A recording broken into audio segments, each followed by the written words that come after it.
Representative Armagost. Thank you, Madam Speaker. I've always and will always admire and respect the life and legacy of the good Reverend Dr. Martin Luther King, Jr.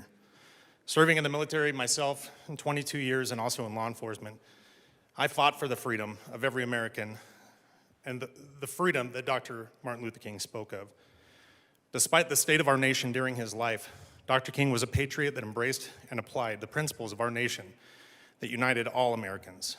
Dr. King was a man of making Americanism a way of life that would welcome cultural diversity that still stands true to this day. He constantly voiced his hope that racial groups would ignore their differences and simply acknowledge the principles that unite all Americans. For Dr. King, a law was, and I quote, a man-made code that squares with the moral law or the law of God, end quote. Instead of weaponizing the words of Dr. King, we need to remember that the words of Dr. King brought unity without prejudice of skin color or even perceived privilege or oppression of any race, creed, color, or religion. His most famous words were, "I have a dream that my 4 little children will one day live in a nation where they will not be judged by the color of their skin, but by the content of their character." Everyone should believe and say this, no matter what you identify as your race. Skin color does not and should never define social status or character. Character is what creates social status and how others perceive a person. Our thoughts become our words become our actions, and our actions become our character. Dr. King used his faith-based ideology to echo the words of our country's founders in his "I Have a Dream" speech by quoting, and I quote, "Let us not wallow in the valley of despair, I say to you today, my friends. So even though we face the difficulties of today and tomorrow, I still have a dream. It is a dream deeply rooted in the American dream. I have a dream that one day this nation will rise up and live out the true meaning of its creed.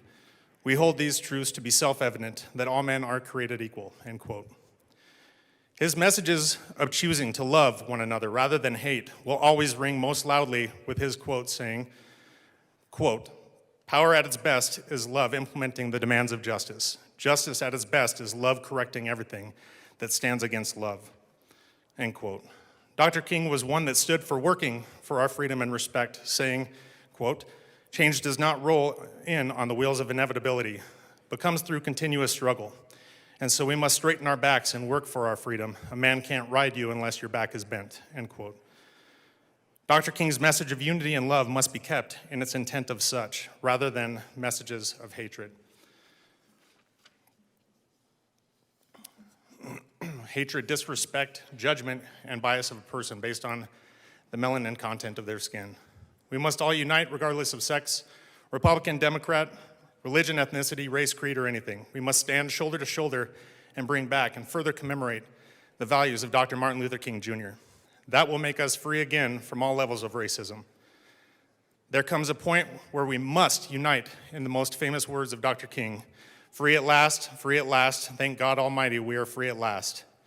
We have come a long way in those 50-plus years of desegregation from division. We cannot ruin the legacy of Dr. King, but instead guard his legacy with fighting the divisive words and actions of a few. Like President Lincoln, Dr. King believed that the best way to destroy our enemies is to make them your friend. We must hold up the unifying words and actions of Dr. King by living our lives giving love and kindness toward others without judgment. There will always be evil and hateful people from all walks of life. No matter how loud and obnoxious hateful people can be, we can all drown that out with the ideas and ideals of Dr. Martin Luther King, Jr. This tribute shall be another stark reminder, and this highway shall be another stark reminder of the gift that he has given to us all. Let it not be wasted. Thank you. Thank you. Assistant Majority Leader Bacon.